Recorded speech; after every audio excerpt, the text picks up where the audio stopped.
Some of you may recall that 50 or so years ago, there was a belief among some that the final beast power of Europe would be, of the world, of Revelation, would be centered in Europe.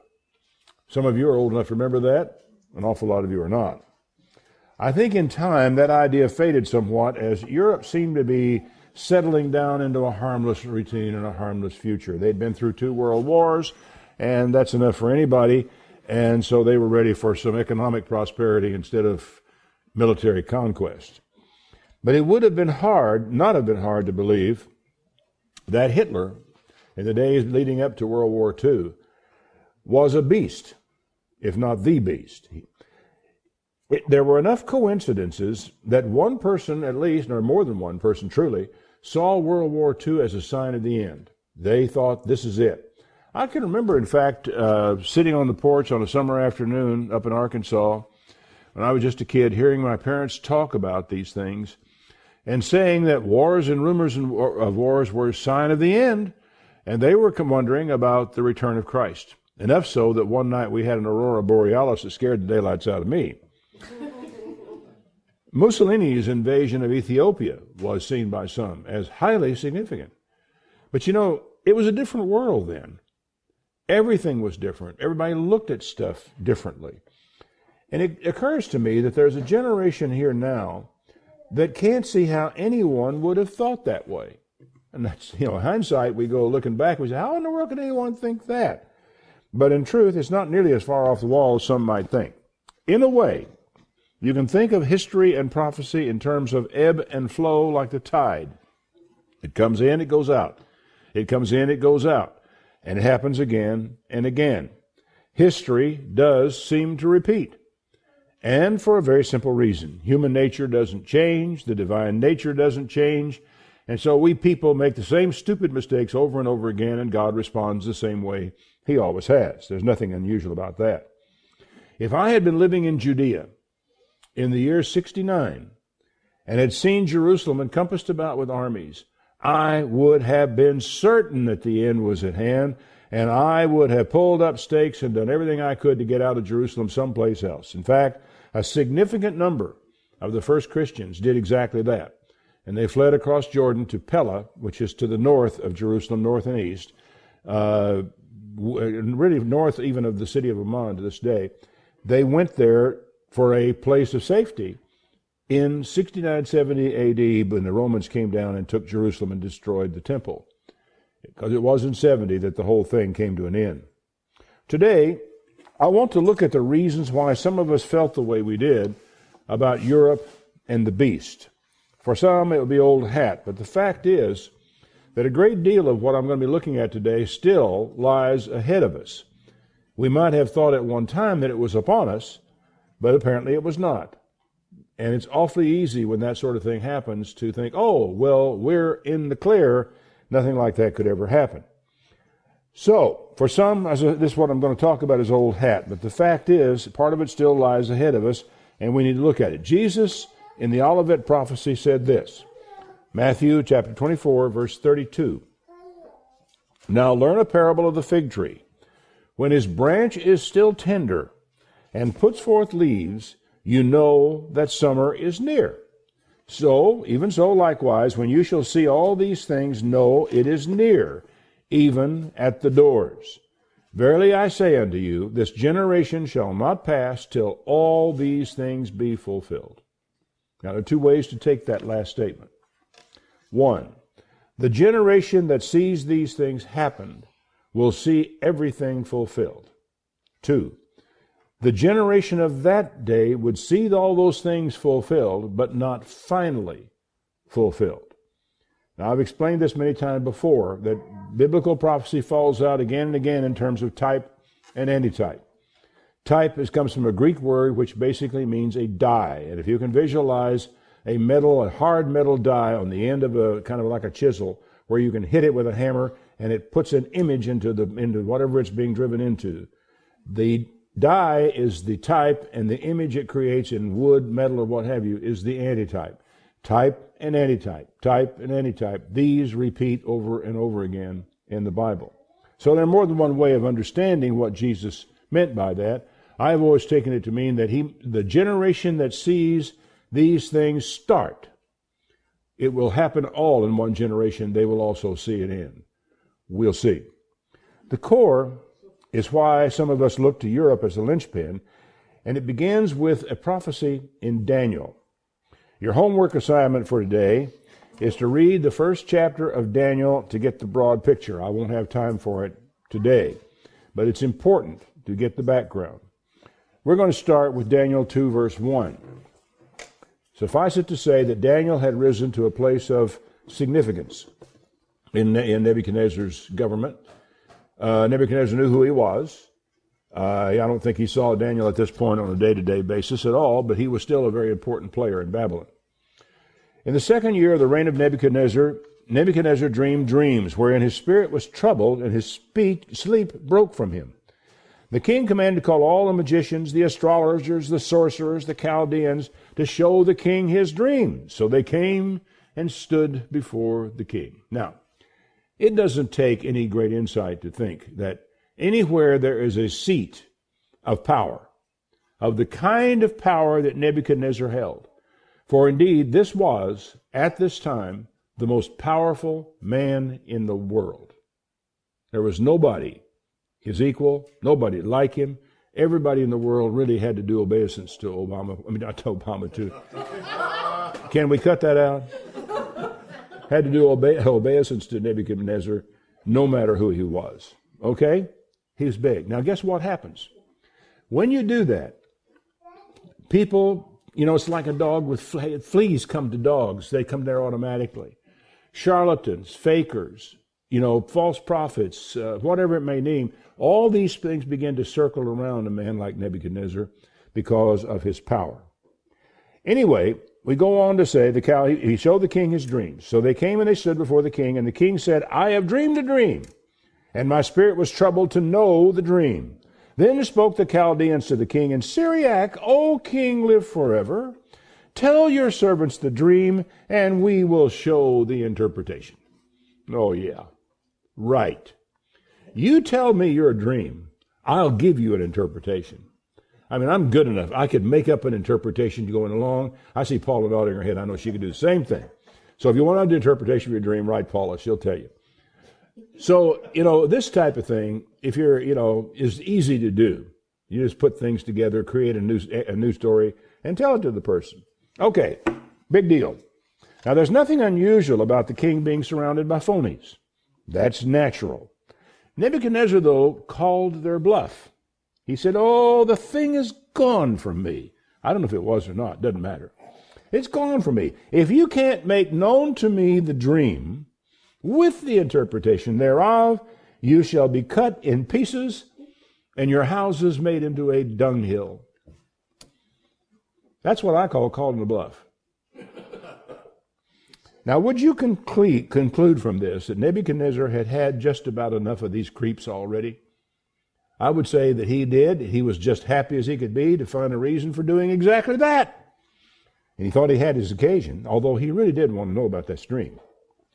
He knew them for what they were, but so far, something had kept him from doing what he said to do here.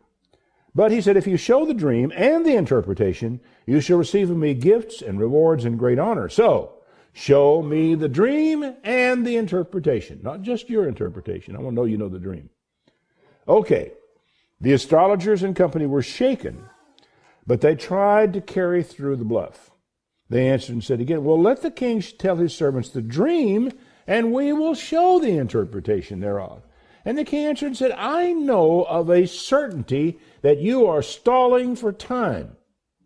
Now, I'm not really sure what he meant by that, or in what aspect of that there was. For all we know, there was a lot of international intrigue going on, and they were stalling, maybe even hoping for a change in administration that we don't know about. I know you're stalling the time. You're trying because you see the thing is gone from me. You know that I don't know it, so you think you can tell me. Now, they knew better than that. This is a huge game going on here. Because I could go to Nebuchadnezzar and say, oh, here is your dream, and tell him what the dream was and tell him what the interpretation was. But he knew all too well They knew all too well they couldn't even try to pull that one off, because you can die, and then there are worse ways to die, which is what worried them. Okay. So he said, you tell me the dream, and then I will know. The only way he could know is if the dream hadn't gone away from him, right? I'll know you know the interpretation. Where there is power, there is intrigue, right? Well, don't ever forget this. Do you think there is any intrigue in our government right now? Well, it's low. That's why I made the little mistake I made earlier in the sermon, because all I've been able to see on television or hear on the radio is Obama, Obama, Obama, Obama, Obama. So it's not a hard thing to see how you do that. It's really incredible. I've never seen anything like the intrigue that's going on in government. Do you suppose there is any dishonesty? Do you imagine that there are any lies being told? Do you imagine that there are any promises being made that no one has any intention of fulfilling? Well, it's kind of hard to argue against it. It's on there before you every day, every time. Now, if you want to understand what is happening here now, happened there too. Maybe even bigger, because the stakes may have been bigger at that time for all we know. So, the Chaldeans answered the king and saying, there is not a man on the earth that can show the king's matter. Therefore there is no king, no lord, no ruler that asks such things of any magician, astrologer before. What you're asking for is unique. It's a rare thing the king requires, and there is no one that can show it to the king except the gods whose dwelling is not in the flesh. It was too late for this argument. Way too late. No way. For this cause, the king was furious. But basically, you're saying, telling me I'm asking you something frivolous. He just made it worse. They'd been far better off. They'd just shut up. He commanded to destroy all the wise men of Babylon. The decree went forth that the wise men should be slain, and they sought Daniel and his boys to be slain too. Why? Because they had risen, as a result of the homework you're going to do when you get home tonight, they had risen to positions of authority and power, and were looked upon as, not magicians really, but as seers, people who understood. Okay, Daniel already had a reputation at this point. And apparently, he was not in this gang the king had called in the first place, which is suggestive even in and of itself that he wasn't called in with this group.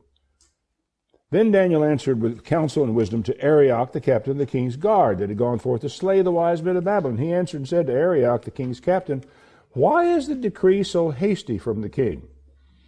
Arioch then told the whole story to Daniel. Here's what happened. And Daniel went in and desired of the king he would give him time so he would show the king the interpretation. Note, Daniel had access. And if you do your homework, you will see how that came to be. And as much as people, kind of hedge their bets about being involved in government in any way, even so much as going to the polls to vote, here is a man of God, one of the three named righteous men of God in all of history, who was it wasn't a voting question, he was in the government and in charge of people. Big deal. Okay, so Daniel went to his house, made the thing known to Hananiah, Mishael, and Azariah, his companions. Now there's a wonderful trivia question. What were their Babylonian names? Aha. The reason, I'm going to let you look it up. I'm not going to tell you. That's part of your homework. Their Babylonian names, interestingly enough, had better rhythm than the Hebrew, and so they made their way into a great old spiritual song about the occasion where they went into the fiery furnace. Anyway, he told them that they would desire the mercies of the God of heaven concerning the secret, and Daniel and his fellows would not perish along with all the rest of them. Didn't necessarily care whether I think the rest of them went or not, but nevertheless.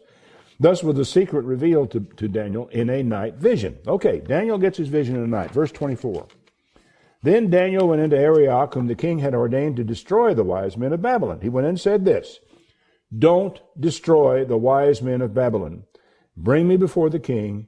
I will show the interpretation. So in fact, he was saving their miserable hides. In the process of saving his own, I might add. Then Arioch brought in Daniel before the king in haste and said thus to him, I have found a man among the captives of Judah that will make known to the king the interpretation. And the king answered and said to Daniel, whose name was Belteshazzar, are you able to make known to me the dream which I have seen and the interpretation thereof? By the way, that's another good trivia question. What was Daniel's Babylonian name? Belteshazzar. Daniel answered in the presence of the king and said, the secret which the king has demanded cannot the wise men, the astrologers, the magicians, the soothsayers show you. They can't do it. But there is a God in heaven that reveals secrets and makes known to King Nebuchadnezzar what shall be in the latter days. Now, the NIV has this correct when they say in days to come. It's not specifically saying in the last times, not at all. Just in time to come, he is showing you what's coming. Now, at this point, I want to pause just for a moment and consider a huge question that kind of comes to the surface. Why should God care whether Nebuchadnezzar knew what was going to come in the days to come? He did. He actually gave him, not Daniel, a dream about what was coming. Why did he do that? A lot of things that can come to mind. I think it's worth exploring in our minds what that might be. For one thing, you have a different situation if the dream is given to Daniel and Daniel just writes it down and becomes a part of Holy Writ.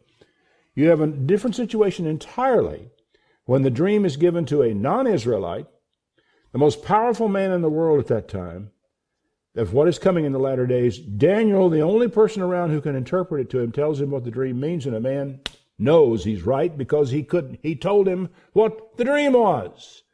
It is a remarkable affirmation of what happens here, in that it was given to Nebuchadnezzar, confirmed to Daniel, told to Nebuchadnezzar, and then written down for time to come. The dream, Daniel says, what he says now is really remarkable in its scope.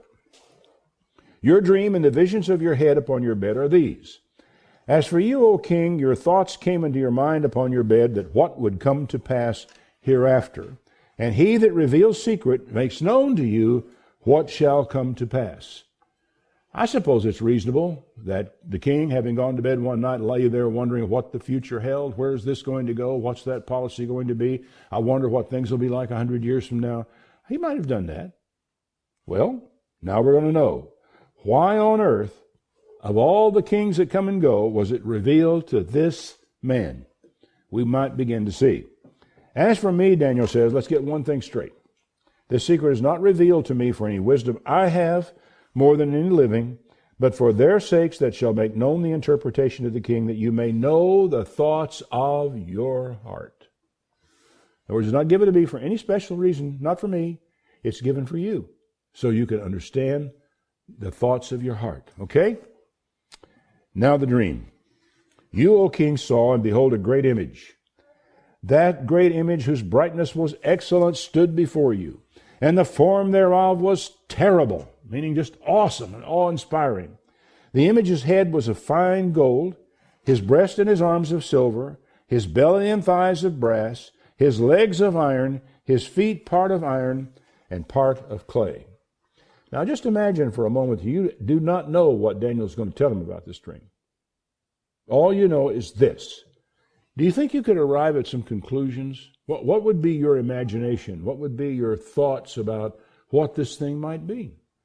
Well, you might consider the fact that it is like the image of one man. You know, it's not a bunch of, not a row of men. So there is a oneness about this thing. You would also note that it starts with gold, silver, brass, goes down to iron, and you would realize, and even mixed iron, you would begin to think, well, maybe whatever this is, in time becomes deteriorating. You could kind of come up with these things on your own, and yet you still would not know exactly where it was all going to go. It seems obvious that if it's about the days to come, it actually emphasizes a singular body that over time deteriorates into inferior metal. I think most people could come up with that if they had nothing but this to work on. You saw until a stone was cut out without hands, and smote the image upon his feet that were of iron and clay, and broke them into pieces. Then was the iron, the clay, the brass, the silver, and the gold broken to pieces together, I would say crushed, ground into powder. And they became like the chaff of the summer threshing floors, and the wind carried them away, and no remnant of them was found. And the stone that smote the image became a great mountain and filled The whole earth.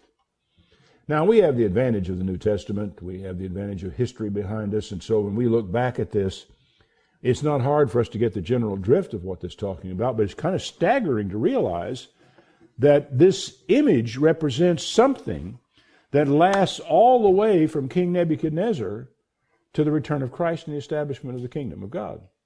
And that in the end, it is Babylon that is being destroyed by the kingdom of God's coming.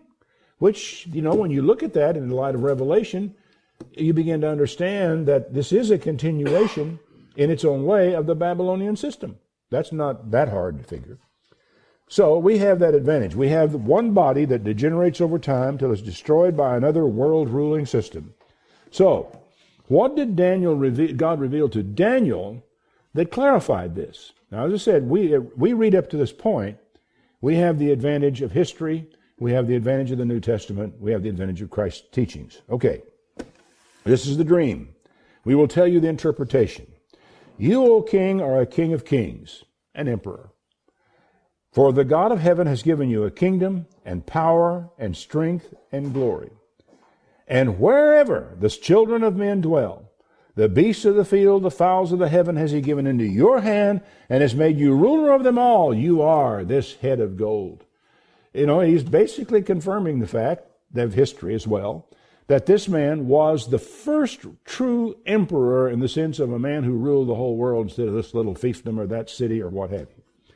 Breathtaking in its scope. In that age, he was the first to hold a world-dominating empire.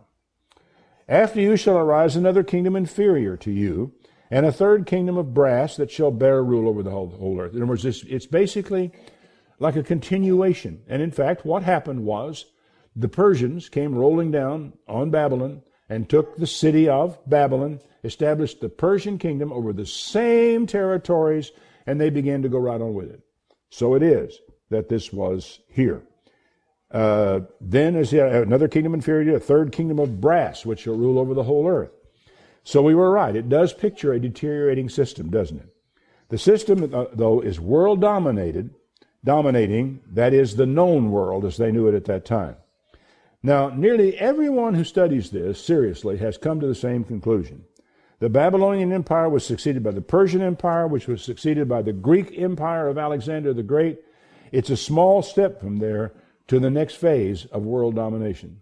Very small step indeed. And if you know any history at all, you will know who it is. Rome. No other. And the fourth kingdom shall be strong as iron. For iron breaks in pieces, subdues all things. And as iron that breaks all those things, it shall break in pieces and bruise, which the Romans did. Big time. The Romans were a very powerful, a very civilized people.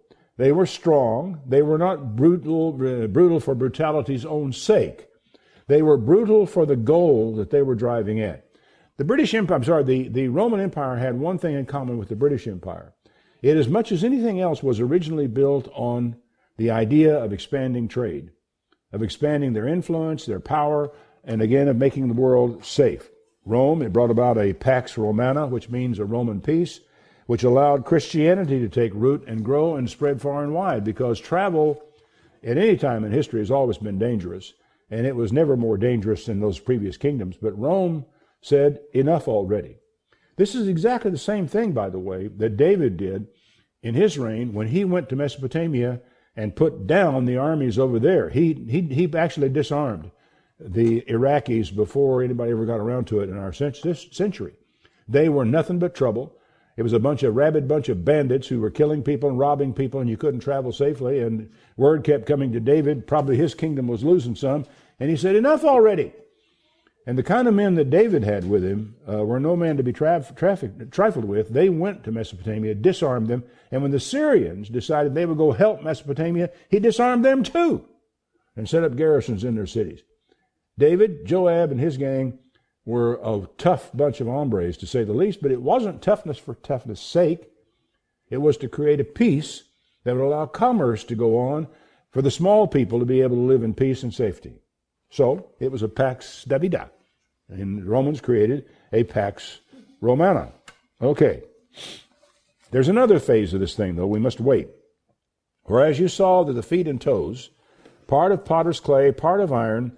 The kingdom will be divided, but there shall be in it the strength of iron, for as much as you saw the iron mixed with miry clay.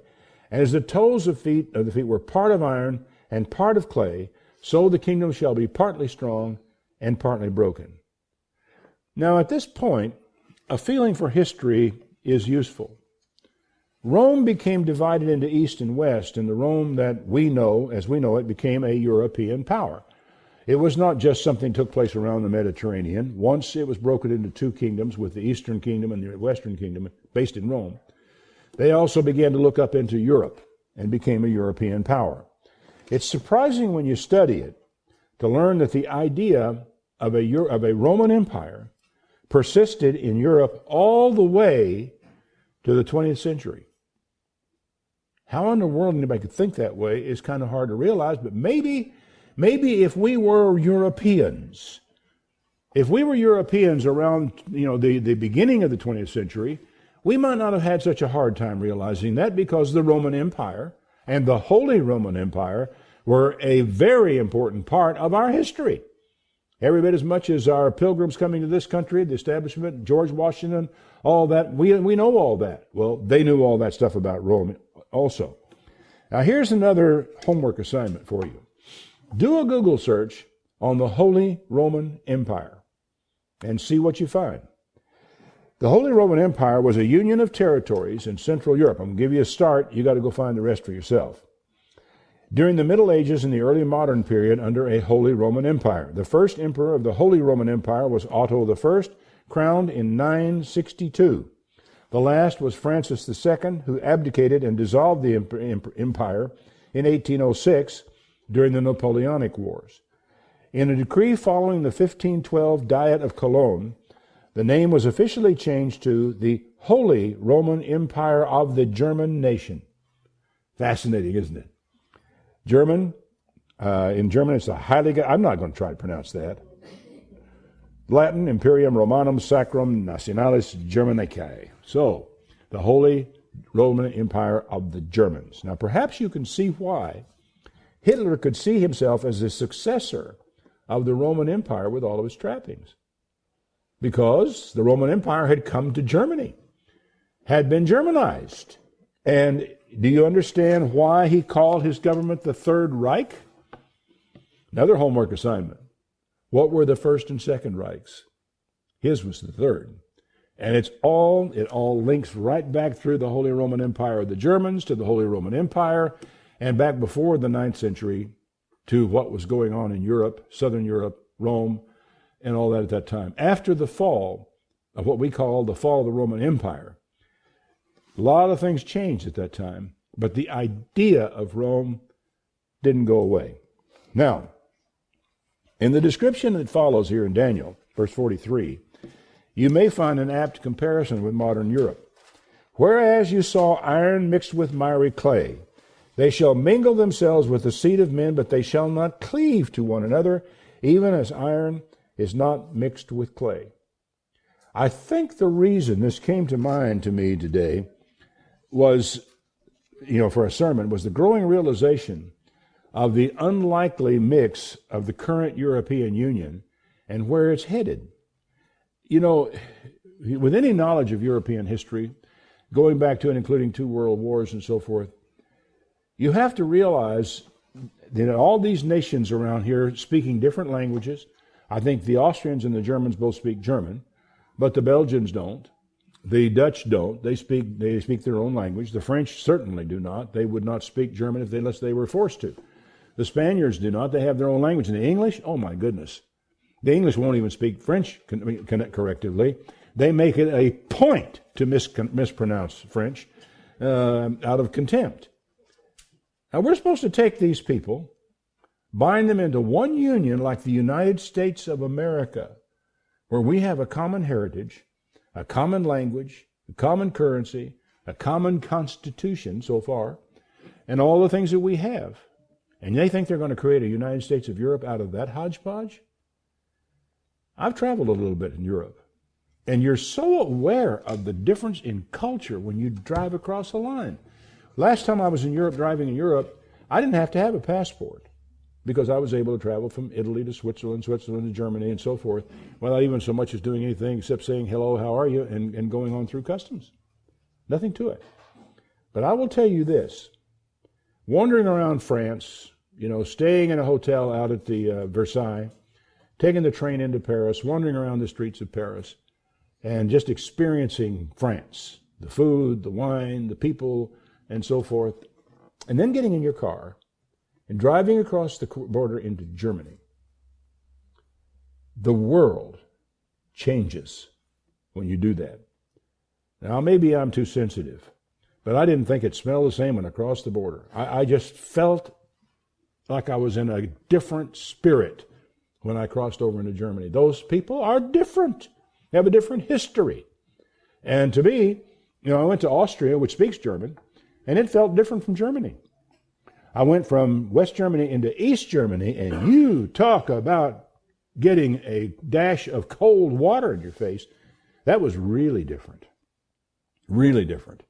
The experience of East Berlin in those days, long before the reunion of those countries, I don't even know how to describe it to you. The city, everything about it was so barren. It was modern. There were cars, there were buildings, there were buses and trams and so forth. But everything was just plain. The absence of art, the absence of beauty, the absence of any kind of warmth anywhere. It was astonishing to see what that country was like. So we're supposed to take, and then there are the Italians. I don't know what to tell you about the Italians. When you drive across the border into Switzerland, you get one experience. Then you drive into Italy. That's much better. Much better. I love the Italians, even though they tried to cheat me out of my socks while I was there. I finally figured out that the national sport in in Italy in those days was cheating the tourists. It wasn't nothing sinister about it. It was just sport. And I finally figured out you got to add up every bill. You've got to and see if they've already taken their tip out and misadding it. You don't bother giving them one. If they give you an honest one, you give them a tip. But for the most part, and probably because Americans don't tip as well as they should or didn't, they just jiggered the bill to get it up. Basically, I got to the place where all I did was look at it and see if it sounded reasonable and pay it without even worrying about it. But because it's a sport, it's a game. It's nothing to get mad about. It's like watching a soccer match. Cheat the Americans. That's a good thing. Anyway, when you understand these things and you see how they develop, you begin to wonder about how Europe has managed to even hold together as much as they had.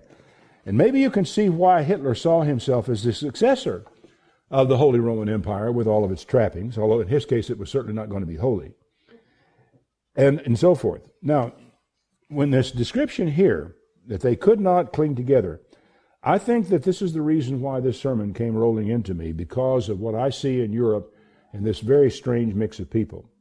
Where the euro once seemed poised to become the world's dominant currency. In fact, a lot of people looked at it and thought, wow, these people are going places, they're going to accomplish things.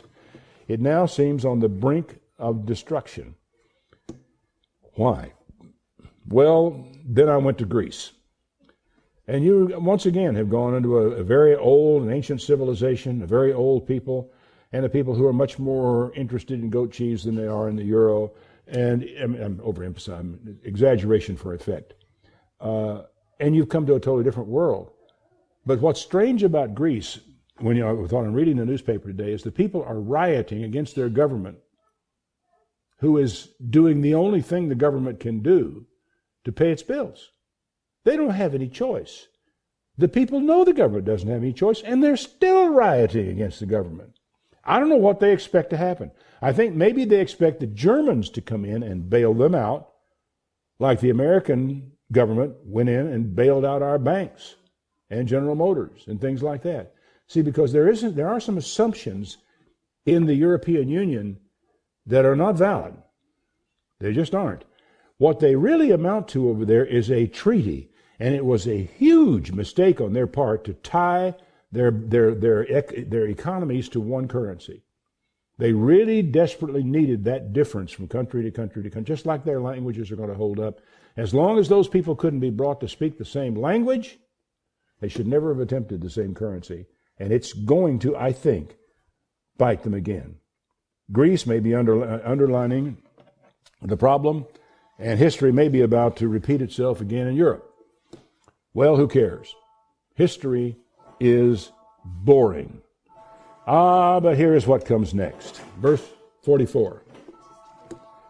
And in the days of those kings shall the God of heaven set up a kingdom which shall never be destroyed, and the kingdom shall not be left to other people, but shall break in pieces and consume all those kingdoms, and shall stand forever. Now, do you have to be a high-level student of the Bible to get this one? In those days, the God of heaven shall set up a kingdom. It will never be destroyed. It shall not be left to other people. It shall break in pieces and consume all these kingdoms and stand forever. I got it. That's the kingdom of God. It's the answer to our prayer. Thy kingdom come. So what have we done?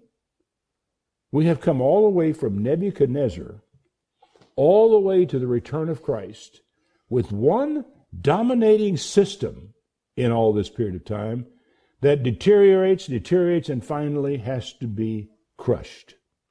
That seems to be what we're seeing.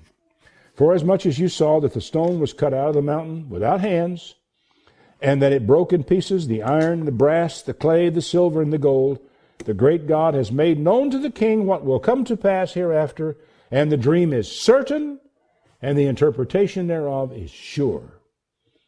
Don't know altogether. Nebuchadnezzar was awed by this, and he rewarded Daniel appropriately. So a lot of people have tended to look at Europe, because that's where this whole thing ended up, if indeed it ended up, because as of right now, it doesn't seem to have ended up. King Nebuchadnezzar fell on his face and worshiped Daniel. Actually, the term means did obeisance to Daniel, and commanded that they should offer an oblation and sweet odors to him. And he answered and said, Daniel, of a truth, your God is the God of gods, the Lord of lords, revealer of secrets, seeing you could reveal the secret. Then the king made Daniel a great man, gave him many great gifts, made him ruler over the whole province of Babylon, chief of the governors over all the wise men of Babylon. Got a big promotion. Okay, where are we now? 2010, United States of America. Well, the great stone has not fallen, unless we develop some convoluted explanation of Daniel's vision, which I don't think is a profitable approach.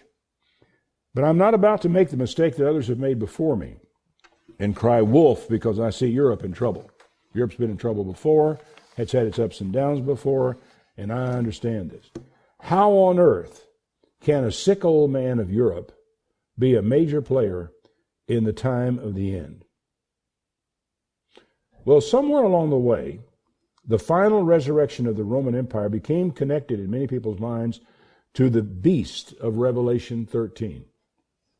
And this is an interesting study all itself, and I will not have anything like enough time today to go after it, to develop it, and try to make something of that. But it's still important.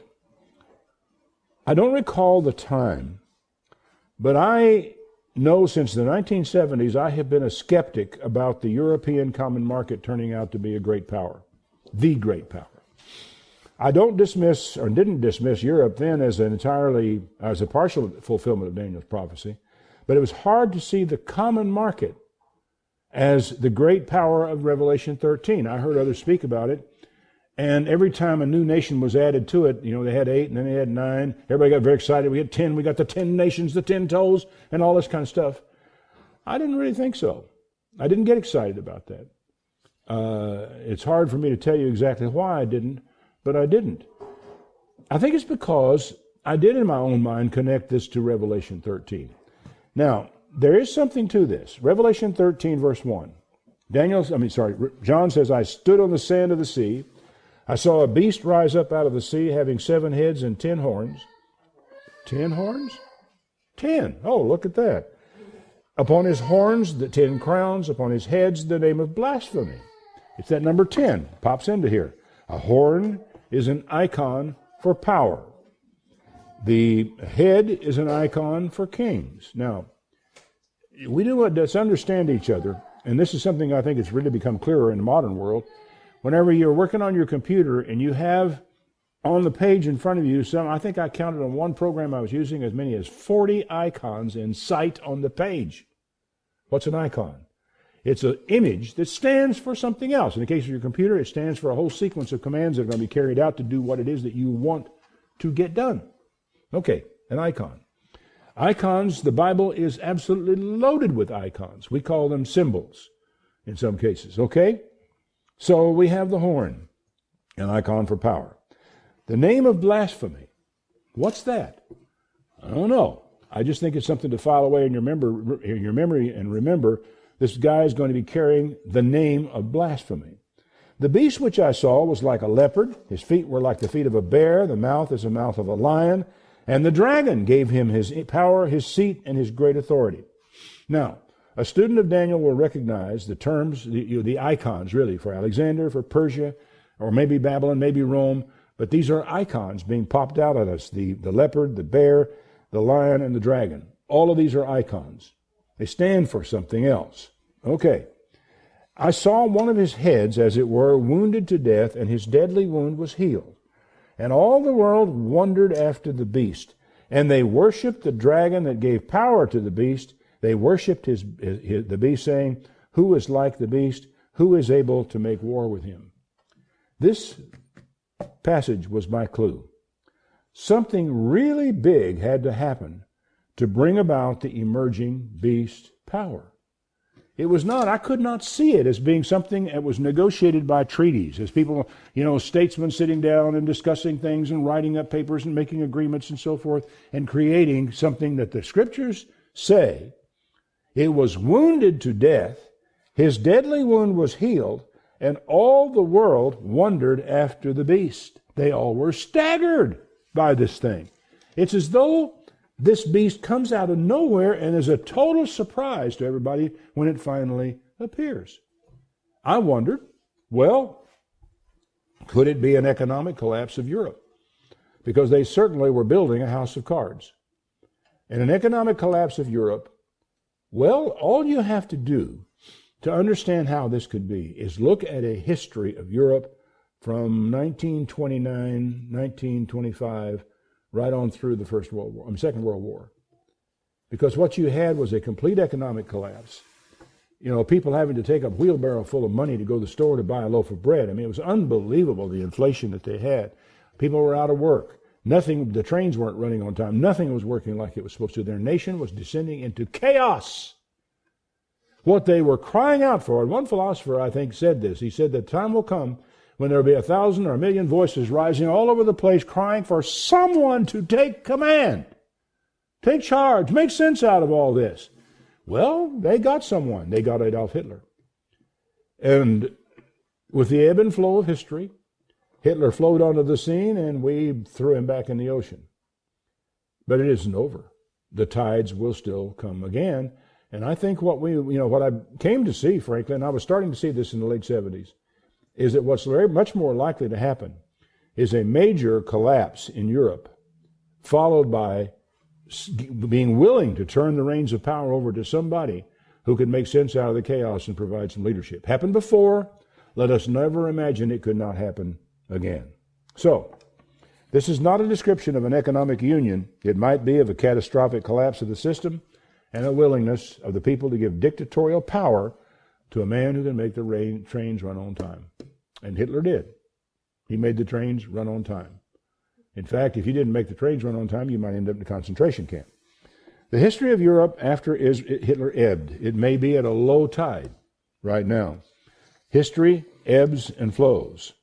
The past is a key to the future, but it's never, ever exactly the same. And that's where you could easily make a mistake. So what do we look for? What constitutes the leaves on the fig tree that tell us that summer is near? There was given to this dragon, this man, I should say this beast, a mouth speaking great things and blasphemies, and power was given to him to continue 42 months. This is that number. It's half of 7 years, 3.5 years. And it keeps coming up again and again in prophecy, and you wonder, what in the world is this thing? Apparently, there is a period of time somewhere out ahead of us of 3.5 years when this particular power will be extreme. for want of any better term that I can apply to it. He opened his mouth in blasphemy against God, to blaspheme his name and his tabernacle and them that dwell in heaven. And it was given to him to make war with the saints and to overcome them, and power was given to him over all kindreds and tongues and nations. And saints, I think, may well be a reference to the holy people, not to Christian saints. I'm not sure what we make of that. All the earth, all that dwell upon the earth shall worship him, whose names are not written in the book of life of the Lamb slain from the foundation of the world. If any man has an ear to hear, let him hear. He that leads into captivity will go into captivity. He who kills by the sword must be killed by the sword. This is our old adage. Whatever goes around, comes around. And that whatever these evil people are going to do, it will be done to them. He concludes by saying, here is the patience and the faith of the saints. Well, now, that is what's required of us. Patience and faith. That, and keep an eye on that fig tree.